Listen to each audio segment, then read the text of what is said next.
With that, then I'll go ahead and bring the meeting to open the meeting at 2:03 p.m. On October 14th. And first item of business is the minutes from September 9th. Does anyone have any changes to those? Just the one I pointed out, John, to Julie, where Miss Ellison and under paragraph 5 should be Mr. And I think Julie knows that already. Yeah, I think she's aware of that. Anything else? Nope. Okay. I move we approve the meetings for 9 September 2020. Have a second? I'll second. Okay, Catherine seconds. All in favor? We're gonna do roll call. Aye. Yeah, we're gonna do the roll call. Okay. Catherine, Aye. Stacy, Aye. Chuck, Aye. Bill, Aye. and I am aye as well. All right, moving on to the rules of procedure. Jeremy, you want to Sure. take us quickly through that and we'll go ahead and, Let me share my screen to pull it up. okay? Hold on 1 second, what's going on here?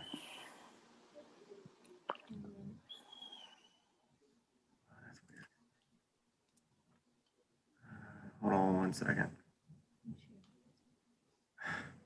What are y'all seeing my screen right now? All we see is Zoom, that's all. Yeah, something happened. Hold on one second, let me try that again. Share screen. Okay, And that one.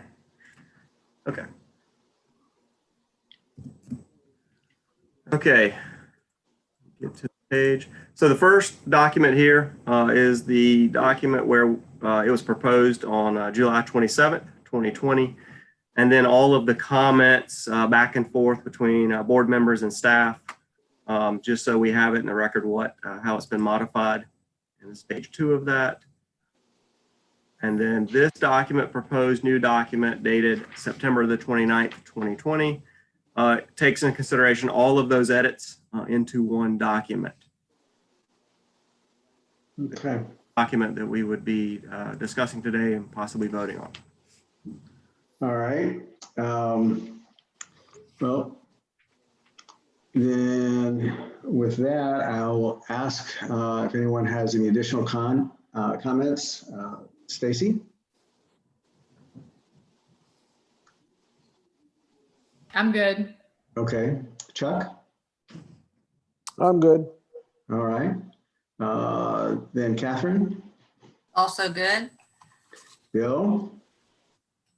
Yeah, I'm good. I didn't have anything else. Okay.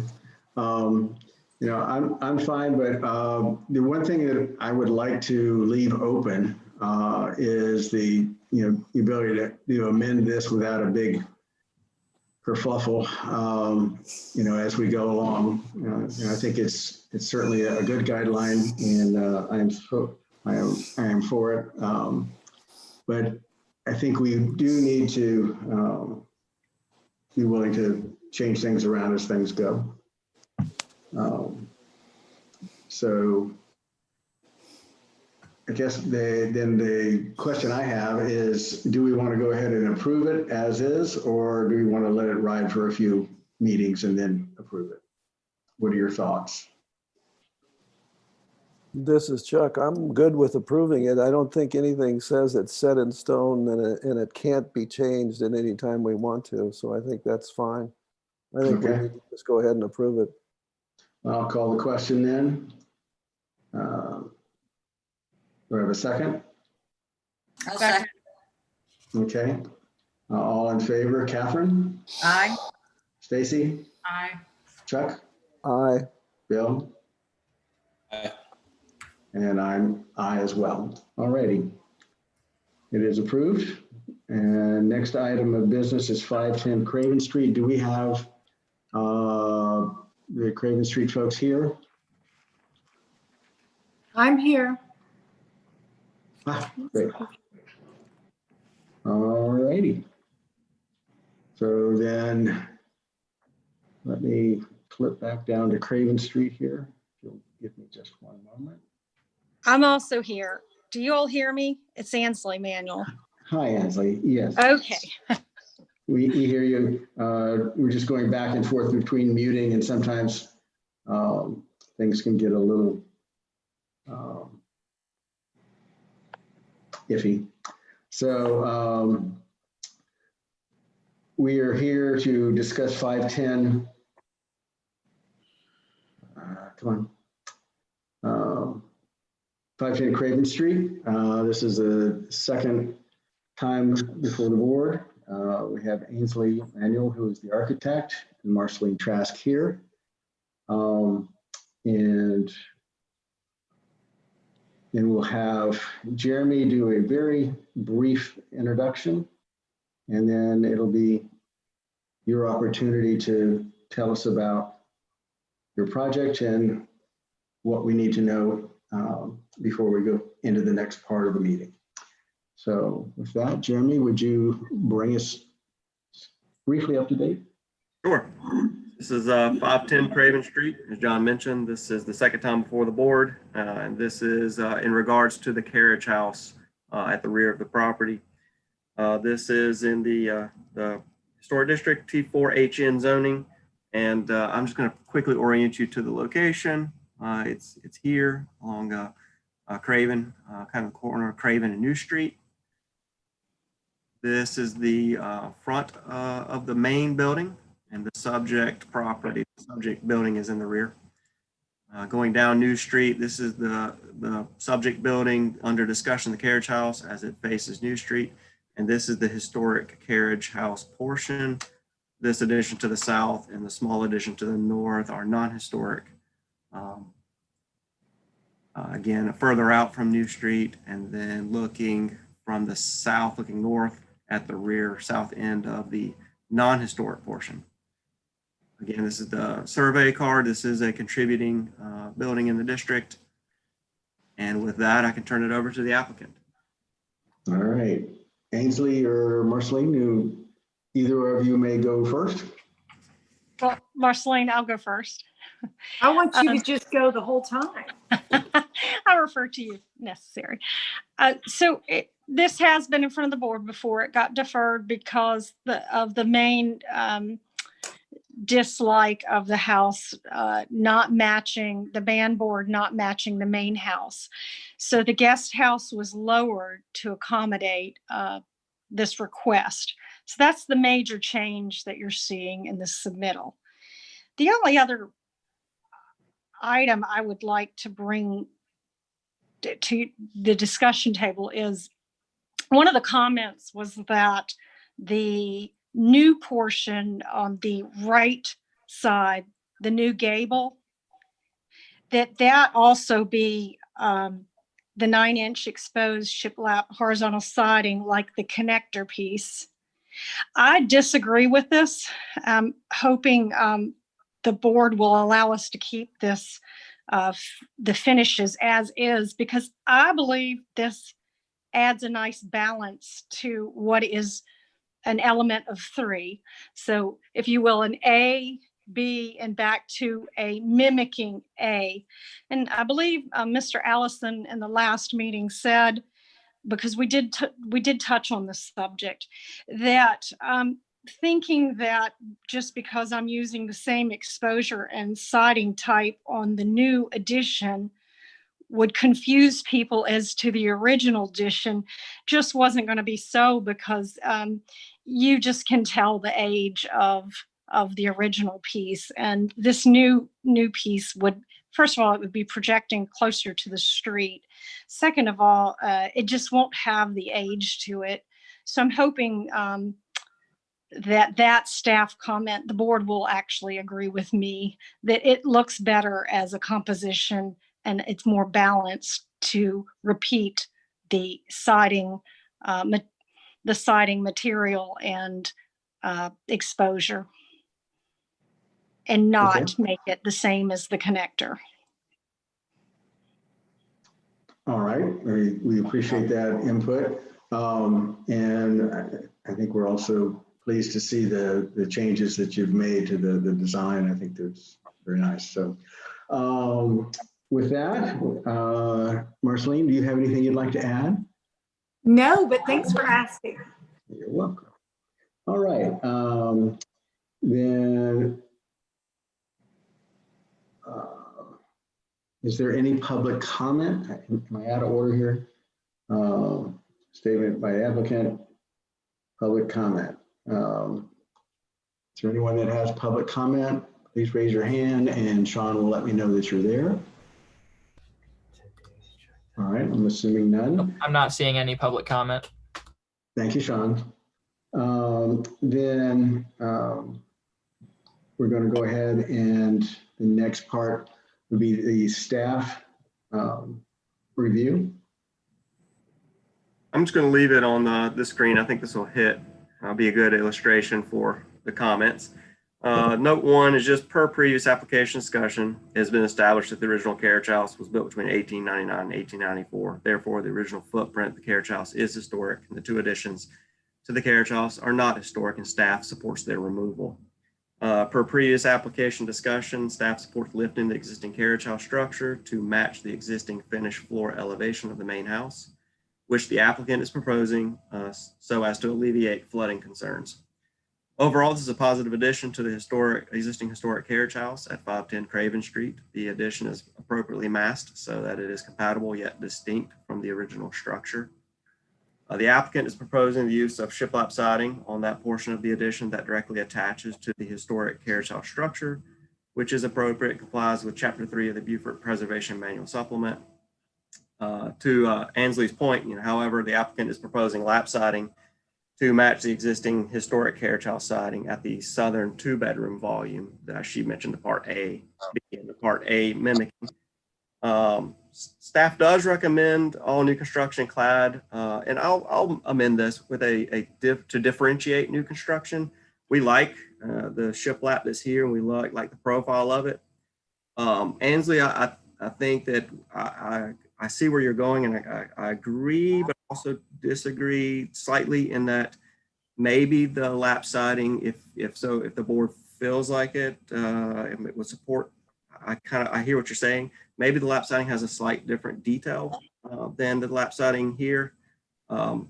Just on the edge, maybe it's a thumbnail. I would leave that kind of on the table for board discussion, but I do feel that it's important that it becomes very apparent to the average person that this is not historic and not really trying to mimic the historic nature of that carriage house. Staff supports the applicant's proposed removal of the northern non-historic bathroom wing of the existing carriage house and replacing this area with an open porch. This is a very positive approach. It gives the carriage house a better defined entry point that is still subordinate to the main structure. Staff supports the sizes and locations of the new windows on the addition in that they match the size and proportions of the existing carriage house windows. Applicant to ensure and demonstrate in future submissions that the new windows are compliant with page 37 of the Beaufort Preservation Manual Supplement, which states only clear glass should be used in any window in the historic district, and only true muntins may be used on all proposed wood windows in the historic district. Staff supports the design of the new entry door to the carriage house. In future submissions, applicant to ensure and demonstrate compliance with pages 35 and 36 of the Beaufort Preservation Manual Supplement regarding the doors. Staff supports the louver design between the foundation piers when design applicant to ensure compliance with pages 80 and 81 of the Beaufort Preservation Manual regarding foundation infill. The color choices for the exterior are appropriate and match the previously approved colors of the main house. And staff supports the replacement of the existing standing seam roof with a new standing seam roof to match the main house new roof. And as discussed, the main house roof application in the August meeting, the carriage house standing seam roof should have hand seamed, hand folded hip, ridge, and other termination elements. No hip caps, ridge caps, or other bulky terminations. Applicant to include details for roofing in future submissions is the applicant/roof contractor's responsibility to select appropriate metal roofing material suitable for hand folding at ridges, hips, and terminations. So staff recommendation is preliminary approval with the conditions noted. All righty. That's fine. Thank you very much. Sorry, I'm having to flip back and forth, and there's a lot of pages. All right, so we do have a staff recommendation for conditional approval. And Ainsley, is there anything more you'd like to add at the moment? The only other item, and I'm going to change this for the final, is on the proposed north elevation. Beaufort Historic Foundation asked me to add a louver right about where the hand is, Yeah. and another louver there, and I will accommodate that. Okay, that's fine. Well, then we're going to go ahead and move on to full board discussion. Bill, would you lead us off here? I like where this is going. I don't have any criticisms whatsoever. I was actually, I wasn't quite sure why this was not a final application, but there are a couple of things I guess that need to be picked up. But no, I think it's very good. I like it. Very good, thank you. Stacy? I like it. I just have a question about the lap versus the clad, and if we've ever allowed lap versus clad when someone's wanted to do that. You're talking about the siding? Yeah. Okay. Well, Jeremy, why don't you address that? Well, so there's the original carriage house, the historic carriage house has a lap siding. I don't have the exact detail. Ansley could tell you if it's just a square edge profile or if it's got a decorative edge to it. I can't remember. Ansley, I don't think it has any decorative edge. It's just a square edge. It's very hard to get on top of this that section of the original building because there's vegetation in the way. Sure. But I'll confirm it for the final. Yeah. But to Stacy, your question, when within the preservation manual, it does talk about when you have new additions, new construction touching historic, using a siding material that's complementary but yet differentiated, and that's where some of that can become board and batten. It can be shiplap. It could be another lap siding where you might change the exposure slightly or put an edge detail on it that just sets it apart. So yes, it is allowed, and it's found throughout Beaufort. So. Thank you. Okay. Anything else, Stacy? No, I'm good. Okay. Chuck? I apologize for the noise. My neighbor's yard service is cranking away, so if you hear that, I apologize. I really like the house and what's been done with it. I'm still debating about the siding piece of it. I see where the connector makes a distinction between what's old and what's new, but yeah, I'm debating that. I guess I'm leaning as I look at other houses. We just left siding that matched the original house on it, so I'm okay with staff comments, and I appreciate the additional louvering on the north side of the house, and I think we're ready to go. And I would also jump on Bill's comment about, is there significant things missing that we can't go final with this? And that's to Jeremy. Do you know what you're missing? Mainly just the detail cut sheets for any lighting fixtures, the windows, louvers, the roofing details, things of that nature. Okay. All right. Okay, thanks, Jeremy. Yeah. I'm good, Bill. Okay. Catherine? I agree with Ansley actually about the new section being lap siding versus the shiplap, because I think that not only when you look at just the elevation, you see that the shiplap is in that connecting section, but what you don't see is that projection, that new section is actually projecting out so much further. So I think the we've got a couple of things that are going to really stand out as we're not trying to mimic what was already here. So we've got your older materials in the original little square, and then we have the shiplap connection, and then we have the new lap siding that projects out, and all of that is going to be newer. It's going to stand out as this is newer. And I'm fine with allowing them to have the lap siding on the new section. Okay. And I also agree that, if we've done this in the past, if we let staff, Jeremy, approve the cut sheets for the lighting of fixtures, I don't see any reason why this shouldn't be a final. Okay. All right. Anything else, Catherine? No, that's it. Okay. Well, I'd like to say that I'm very pleased with the new design. I think I like Ainsley's comment and, the context of the ABA styling. So, I am in support of that. I like the new louver up front. And I think I have the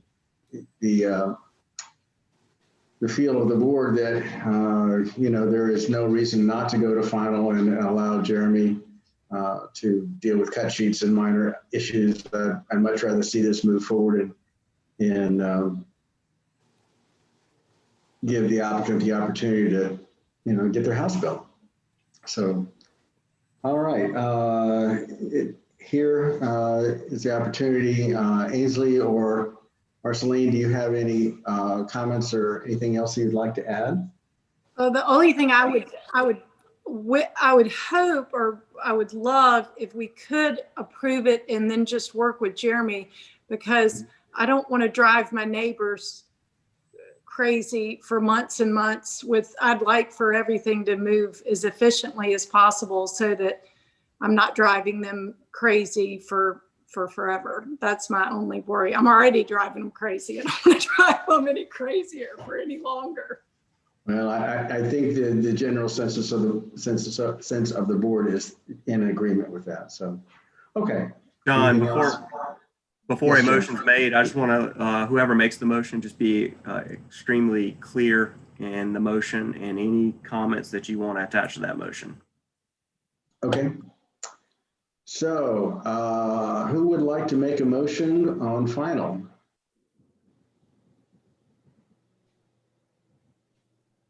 All right, then I'll make the motion on final. All right. I'm sorry. Oh, no, Catherine, you want to do it? I was thinking about it. Dive Okay. in. All right, I move to approve for final approval per staff comments, with the exception that this new section be allowed to be lap siding versus shiplap.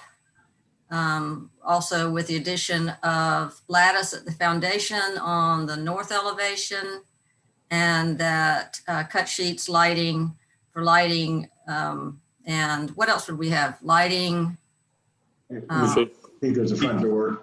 front door, et cetera, be left to staff for their approval. Okay, we have a second. Chuck, I second. Chuck seconds. All right, then I'll call the question. Bill? Aye. Stacy? Aye. Chuck? Aye. Catherine? Aye. An aye from me as well. Congratulations, Marceline, you have final. Thank you so much, guys. I appreciate your help. You are welcome. Delighted to be of assistance.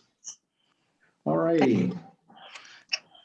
So let me flip back to the top here. Next, we have 804 Harrington Street. And let me switch to, And excuse me, this is Bill. I need to recuse myself.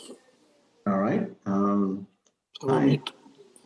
I have a quick question, if you don't mind. Go right ahead. I was 1711. I'm kind of confused as to what happened.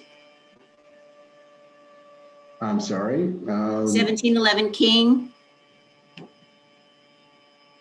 Well, okay. I'm sorry. I'm flipping back and forth between the top and bottom. Did I take you out of order? by mistake? No, it was the very first one. It was a roof replacement request. I believe you are the last one. Yeah, unless you're- it- Yeah, you're, Oh, okay. I didn't know. You just kind of went through it and I thought, I'm not sure what happened.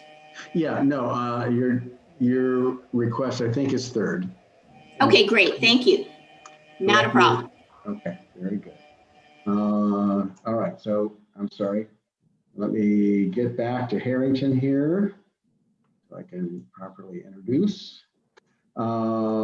This project is the Cara May Cottage with Jeremiah Smith doing the architecture. And Jeremiah was here earlier, so I'm assuming you're still here. With that, introduction, this is, help me guys, is this final? I think this is final. approval. Yes. Yes, Yes. thank you. Okay, so with that, Jeremy, if you would be kind enough to introduce where we are for a moment, please. Sure. So again, this is 804 Harrington Street. And this is the location within the city of Beaufort. Harrington is bounded by Harrington. It's on Harrington, and it's between Washington and Duke, and it abuts Crowfoot Lane that runs through it. This was heard before the board previously back in February, and it was a 2-story single-family dwelling. And the applicant did receive final approval with changes discussed, but they're bringing a smaller 1-story structure before the board today. Again, pictures locating exactly where it is, and this is Crowfoot Lane that runs kind of mid-block.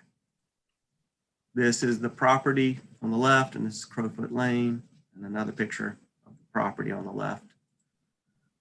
Other properties in the area, just showing the scale, and this is the neighboring structure across Crowfoot Lane to the north,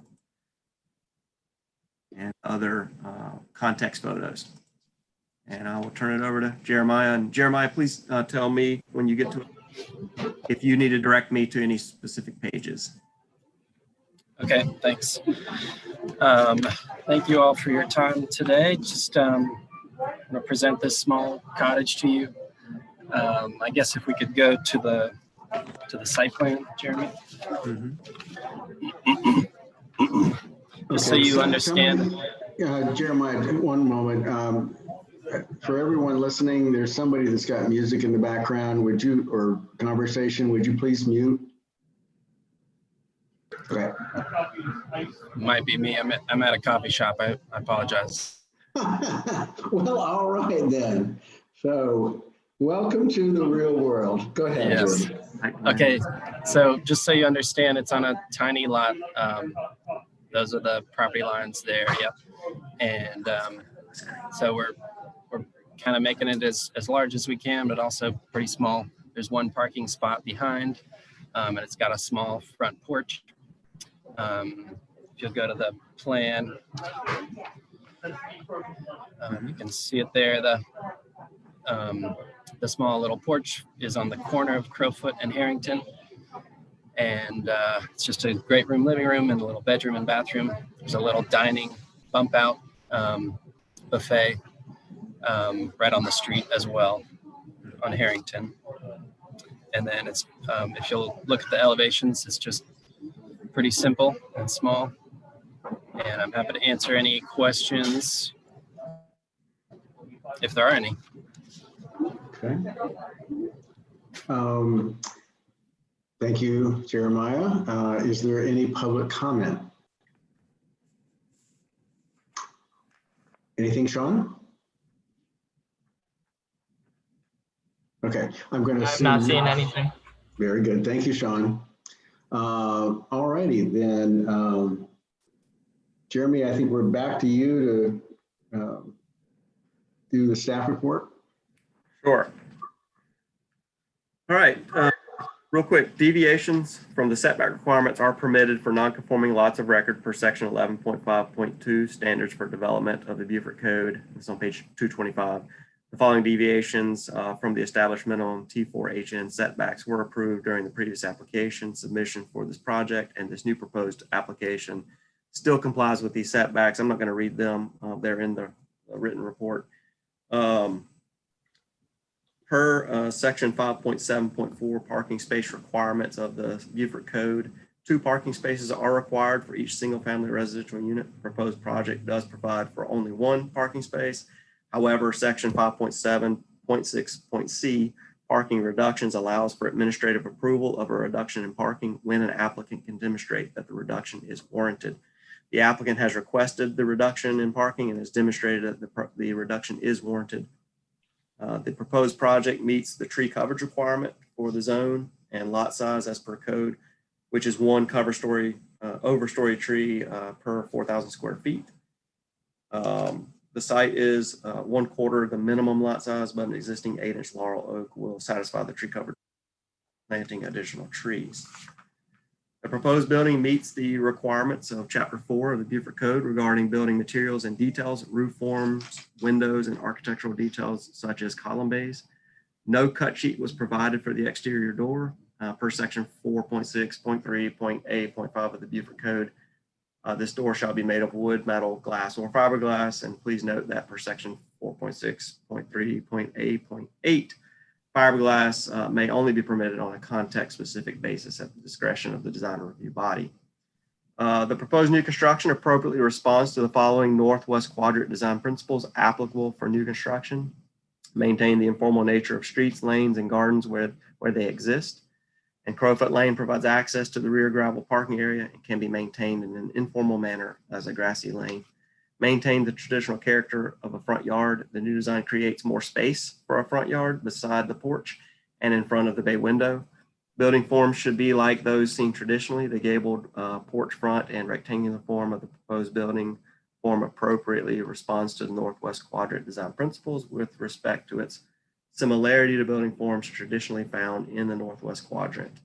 Building should appear similar in scale of houses found traditionally in the neighborhood.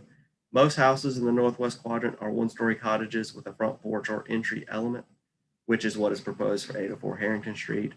And then building materials should be like those used traditionally in the neighborhood. Page 31, which is 11.4 of the Northwest Quadrant design principles, note that new materials that are similar in character to traditional materials are acceptable for new construction.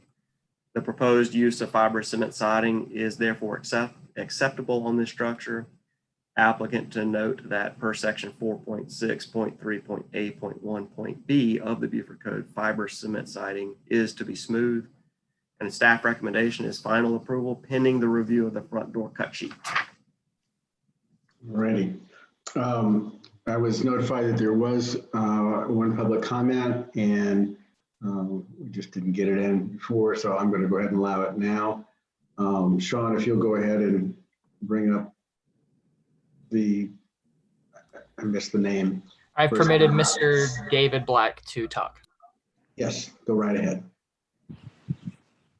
Hey, good afternoon. This is actually Whit Cox. I'm a adjoining property owner and neighbor. And for whatever reason, because I've used my boss's Zoom account before, it shows up as David Black. But for the record, this is Whit Cox.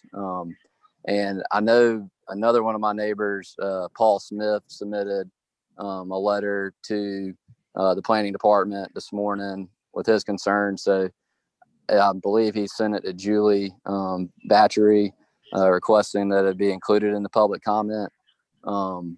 But essentially, I think his concern, I told him I would attend and listen in, and mine as well, is with the 1 foot setback on Crowfoot Lane. We just don't think that is sufficient enough to provide safety from, people walking and driving, turning into it. Just in the last couple of months, service trucks, fire trucks have had to use this lane. And with that 1 foot setback, it just seems awfully close to the road that is used daily at all hours of day by, I'm standing out here right now, at least 8 households for which the city restricted use to our properties along Crowfoot Lane. I don't know if there's any wiggle room as far as simply just shifting the as designed house over an additional foot to provide at least a 2 foot setback. But that would be, my public comment and question for the board and for the applicant. Thank you. All righty. Thank you for your input. Jeremy, just a quick question on this.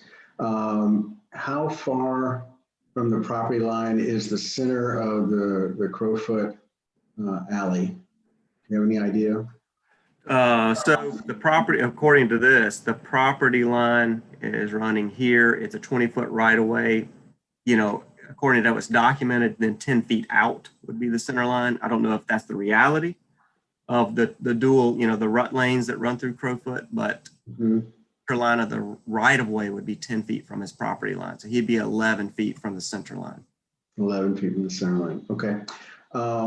And do you know, is there a plan to improve Crowfoot by adding gravel or anything like that? Is that anything that's in the offing? Not that I'm aware of. Okay. All right. Sean, is there any other additional public comment? I'm not seeing anything at this time. Okay. Jeremiah, would you like to respond to the public comment? Yeah, I can. I would be fine with an additional setback, but we are 3 feet is max for building code before we have to go to a different set of requirements, which we would also be okay with, but I don't think that the building code will allow that. And we've been in discussion with them and Bruce, and so I wish we had more room, but I don't think we do. And I would also just point out it's a very low speed lane, and it's right up against the street, so you have to come to a complete stop there anyway. Okay. So basically, you've got a 1 foot setback, and on the opposite side, you've got 3 feet. Is that correct? Correct. And John, I want to speak clearly on that code issue that Jeremiah was mentioning. If he decreases to the south, that's what he's talking about. It would, and the elimination of windows, because he was allowed to have the windows there. Okay. All right. So that would be a major inconvenience for the homeowner. Okay. All right. This is where we, so public comment is closed at this point, and thank you all for your input. Let's go ahead, and I see Catherine there. So Catherine, your comments, please. I understand what the neighbor is saying about feeling like the house is a little close to the side of the lane there. But also I know that there is, you know, a new construction happening right now. So there may be a lot more big vehicles going up and down that lane currently because of the new house that's being built. But I honestly think it fits well. I mean, it can't fit any otherwise on this little lot. I did see it with the survey stakes out, and that really gives you the, wow, this is a small spot. So I've got no problem with the design or how it sits on the site. Okay. And then another part of this, I believe, is the granting of the exception for a single parking space as opposed to two. Do you have any thoughts there? Well, I know it said administration approval. Who is that? Is that a body for administration? Is that an individual? Who is the person responsible for making that exception? Dave. Dave, okay. Okay, so Jeremy, we don't have to vote on that then? No. Okay. That part has already been administratively taken care of. All right, then we'll just take that off the table and that's done. And okay. Did we get the information on the door, on the fiberglass door? That was the one request. Okay. Correct. If I can just say, I did email that in just a few minutes ago. I know it's too late, but we are planning for a fiberglass with 3/4 glass, and it'll be painted fiberglass. Okay. Next, okay, we've got a fire.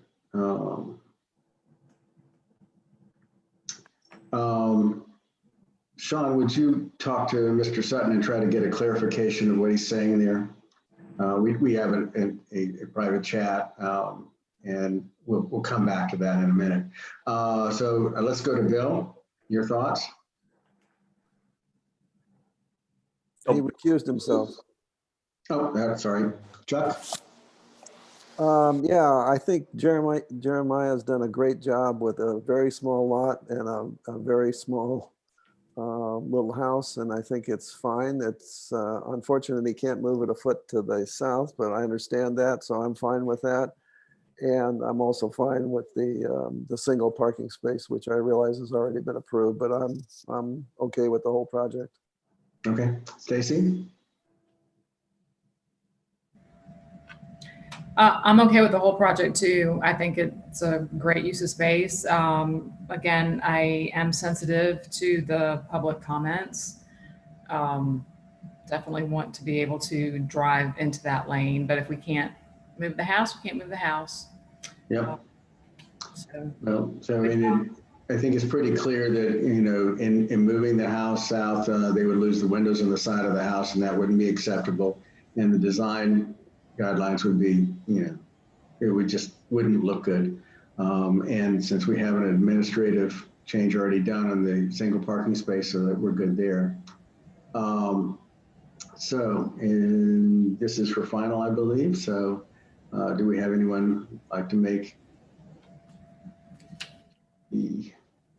This is Chuck. I'll move that we give final approval to the project for 804 Harrington Street, and staff give final approval for the cut on the front door, and then they can give final approval to the city.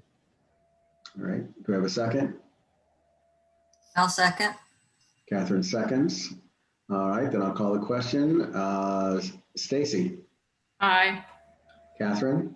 Aye. Chuck? Aye. Aye as well. It passes unanimously. Congratulations, Jeremiah. Thank you very much, everyone, for all your help. Thank you. All righty. So then let me go back up.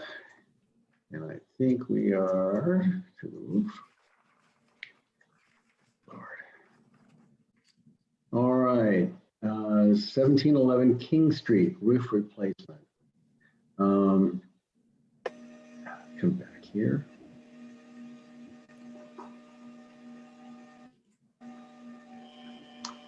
Well, I lost my connection. All right. So just from memory, is it Yarlin? It's Uralian, yes, that's close enough. Okay. Lorraine Uralian wishes to change her roof from a standing seam metal roof to an architectural shingle.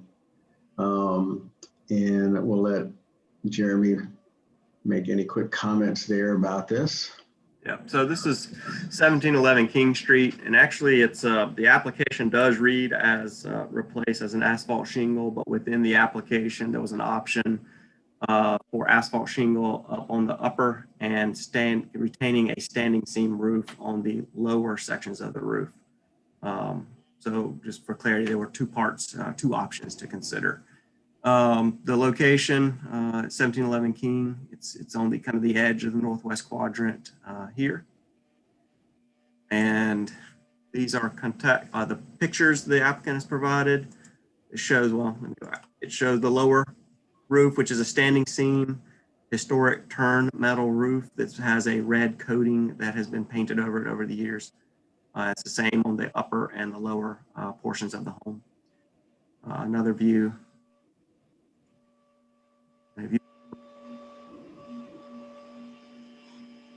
Here is the survey card, and it is a contributing structure to the district.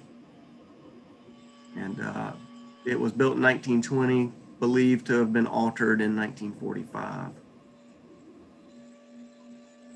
More historic context. And then at this time, I'd like to turn it over to the applicant. All right. Okay, well, from what I understand, and what I'm trying to do is I want to keep within as many guidelines as I possibly can, also with financial component here. What I was told is the two parts of the roof that don't slope over 3 have to maintain a metal roofing. That's fine. Then I requested, or I had a roofer say, well, I think maybe you could do the asphalt shingles at the top. That in itself kind of brings me to a certain price. From what I understand and things that I got the last time, the staff consideration or the staff recommendation was that was not going to work. That they were looking more for something that that was already there, the hand seamed, whatever you want to call it. So to be proactive, I went ahead and called, made many phone calls, and have had lots of people here looking at this roof. Hand seaming, doable, extremely expensive. The last roofer that was here had a suggestion when I told him I was going to meet with you all today. He has done a roof at 915 Craven. He recoated the roof. He says there's not a reason in the world, after he looked at my roof, why he can't do a coating on the roof, just like he did 4 years ago on Craven Street. He's also done these over in Port Royal that from what I'm assuming, has some of the same requirements. That would keep the actual roof the way it is, and you just put whatever the protective coating is, coming to as closely as possible to the color that's already there. I guess my question would be, before I go back to all these people, some of them said they don't even do hand seaming anymore, is this a road I can go down at this point? Jeremy? John, yeah. So, Mr. Uralian, thank you for speaking with us earlier this week on Monday about this issue. And yes, staff would support, and actually it's a preservation recommendation to retain these historic roofs and use modern coatings that are appropriate to recoat these roofs and get extended life on these roofs. And I would guess you would propose the same color that is there now? Or absolutely, absolutely. I'm good with all of it. I just need this done ASAP. All righty. Well, this is Chuck Sims. I mean, what did they tell you as far as how long the coating would last? Well, you know, he said he was thinking up to like 10 years tops. And, you know, I'm good with that because, you know, we all have to remember, even if I go with a hybrid roof, which was recommended to me, you know, a roof and then aluminum around the sides that can be hand turned or whatever. I'm close to the water. I don't get a lifetime guarantee anyway from these metal roofs. Nobody does down here. So whatever the warranty on this is, it's better. I mean, it's a warranty that's a warranty that's a warranty in my book. You know, you're only going to get the full warranty in this area, I guess, if you go asphalt or maybe aluminum. I'm not sure of the materials that would give you that kind of a warranty. Do you happen to know what material, what manufacturer of coating they were going to use? He said that, and he's going to send me, because I told him I was going to be here today. I said, you need to tell me exactly what you're putting on, how you're going to do it. Mention that you did it in Craven. Mention the other ones that you did in Port Royal. He said, I mean, he said it was something of a coating. I have no idea what these mean, what these terms mean, but I can certainly find that out for you. Okay. All righty. Thank you. And at this point, Sean, do we have any public comment?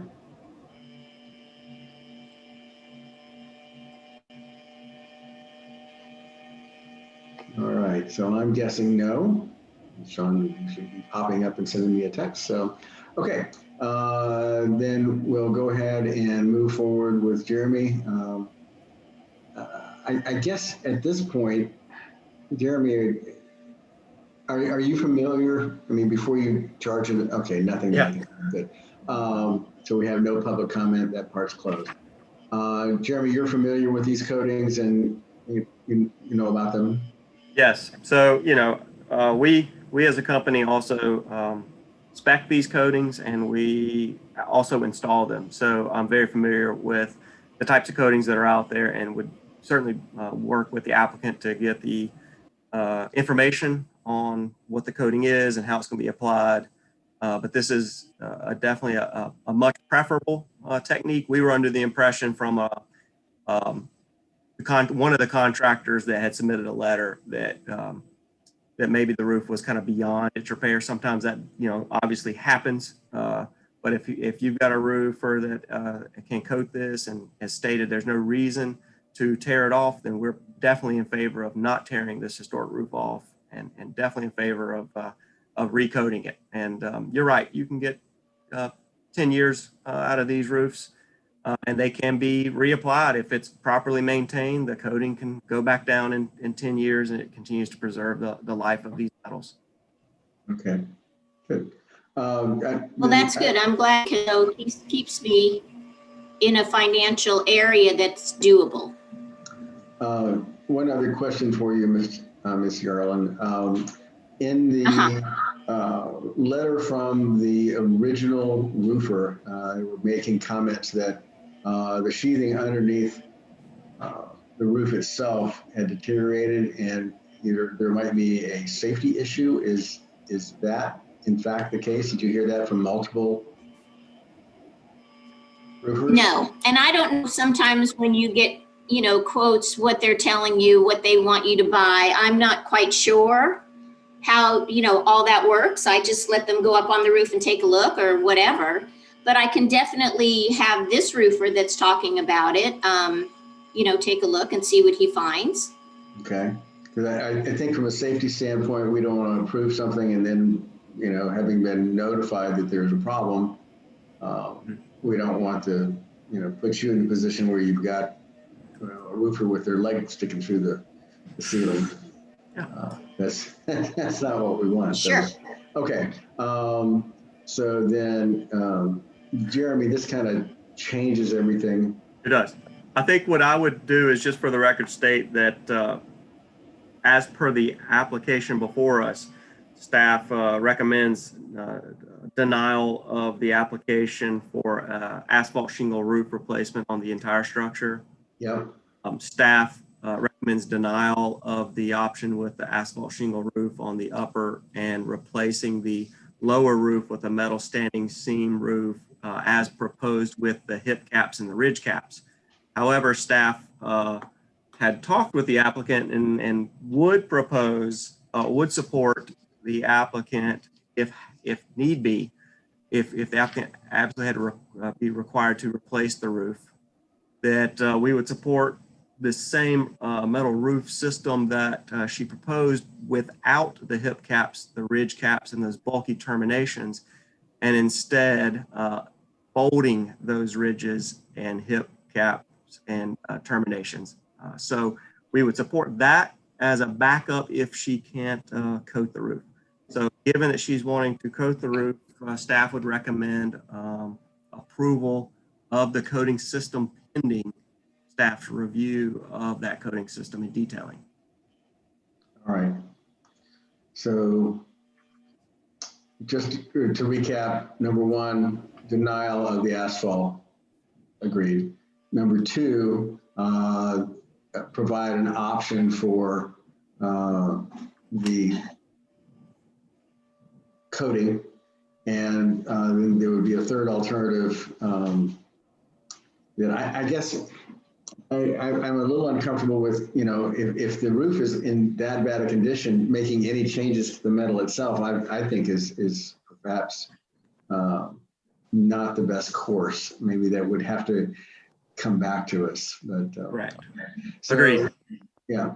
So let's go ahead and Ms. Yarland, do you have any comments at this point? The only comment I have is, or I guess it's a question, do I have to wait now? Do I have to reapply this thing? Wait another month? We're gonna deal with this right now, so. Okay. Okay. Because I'm good with the coating. From what I heard this morning, he took me down to Craven, took pictures. He's done it in this area. I would imagine then 4 years ago, we have the same things we going on now. So I'm good with that. Okay, very good. All right, then, thank you for your input. We're gonna go to the board. Chuck, you seem to be at the top this time, so your comments, please, sir.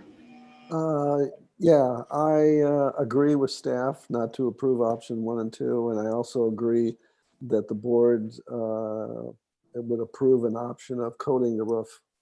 I think that's a really good option. Okay, Catherine?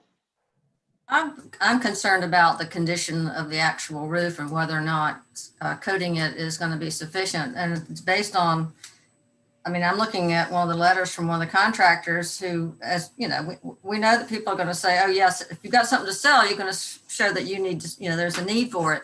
But this contractor says basically there's nothing you can do. This thing really needs to be replaced. Overall deterioration of the metal panels causing the decking to rot. I mean, I'm concerned about the actual condition of the roof. And I honestly, is 10 years for coating, is that enough of a warranty on a roofing system on a historic house? It's my understanding the house is for sale. Lorraine, do you plan on staying in the home, or are you selling it? It's for sale. Uh-huh. So how do we find out the condition of the roof without bringing someone else in who has nothing to sell in relation to any products? Well, my thought would be that if you have a contractor that has the liability of providing a safe finished product, they've got the responsibility of saying, okay, we have sheathing that is defective and has to be replaced, and that's on them. That's not on us. So if the manufacturer will in fact warrant the product, and if the installer will warrant the installation and the final completion of the product, then that they then own that liability. Okay. So I think that's kind of where that would be. So okay. John, this is Chuck and Catherine. Cynthia just sent me a text saying that she's used on other historic homes the coating process for a long, long time, and that it's a good approved thing. Okay, thank you, Cynthia. Appreciate the input. All right, Stacy. I'm good with them coating it. Okay, very good. Bill? Yeah, I'm okay with them coating it. Like you said, if there's a contractor that's willing to warranty it, then that's fine. And if she needs more approval, I would suggest we offer up the alternative would be to do a standing seam roof with the hand crimped ridges and hip caps as Jeremy suggested. Okay. All right. I like that thought as well. But I think I would prefer to see if there is a reason that we can't move forward with the coating, that I'd like it to come back to make sure that we've got the right roof and the right everything that needs to be done in terms of that. So I think I'm going to break this into two parts. The first being the the staff recommendation denying the shingle roof, and I'm going to go ahead and call. I mean, I'd like a second on voting on that. John, are you talking about both options as submitted by the client? Yes. Okay. I would second that denial of both options as submitted. Okay. Then I call the question. Chuck? Aye. I for denial. Stacy, Aye. Catherine, Aye. Bill, Aye. and I as well. So we have denied the shingle, and then moving on to the second item would be the approval of a coating for the existing roof and have staff review both the coating and the all the associated stuff with that, since they have, and since Jeremy has experience with that. And then should the coating not be viable, then it would come back to the board for a review on a standing seam roof. Can I have a second on that, please? Second. All right. And all in favor, oh no, excuse me, Catherine, Aye. Stacy, Aye. Bill, Aye. Chuck, Aye. and I myself. So, Ms. Yarlin, so where we are right now, you have your approval to go ahead with the coating. You'll need to work with Jeremy to make sure that you've got everything, got all your ducks in a row. Since Jeremy has experience with this, and they have professionals on their staff that do this as well, they'll be able to assist you in making sure that you've got the right stuff. If the contractor says, we made a mistake, there is a problem with the roof that cannot be resolved with the coating, then you'll need to come back to us, and then we will go through the process of dealing with the standing seam roof, what all has to be done to make that happen. But we'll hope that you're fortunate and not have to do that. But that is the option for you. And so if you have to, you can just come right on back, and you already have that ability to move forward. So do you understand where we are? I do, and I appreciate all this. And I guess my next question would be then to Jeremy, should I, when I get, because I've asked this roofer to send me absolutely everything, hoping that it would be sent, do I just direct this just to you? Send it to me and everybody that was on that email chain when you submit. Okay. Yes. Okay, great. Yeah. Wonderful. That makes me feel a lot better, and I'm hopeful because that makes the roof basically looks like it just does now. That's right. That's So great. we're good. Well, Hey, I will get this stuff to you as soon as I get it, and hopefully we can move forward. That's great. And, from a historic perspective, I mean, I think it will really be, better. And you're right. Being on the water, you're not going to get a warranty from anybody. You don't get a warranty anyway. Yeah. And I know, I mean, people choose metal roofs down here because they look great, but they know on Bay Street, it doesn't come with a warranty once they tell you how far you are from the water. And that's fine. It is what it is. And I'm good with where we are now. Very good. Well, thank you for coming, and we're glad we could help you out. Great. Thank you so much. Thank you. Bye-bye. I rather than scroll all the way back to I think that's it. Is there anything else on the agenda? Nope. That's it. All right. Well, everyone, another successful meeting. I'm glad to see that the new. I'm really encouraged by the new format. I think it seems much better. I like it. So with that, I think we'll have a motion to adjourn. We have a second? Chuck, second. Chuck seconds. All right. Well, the motion and the second, we are adjourned. Thank you, everyone. We will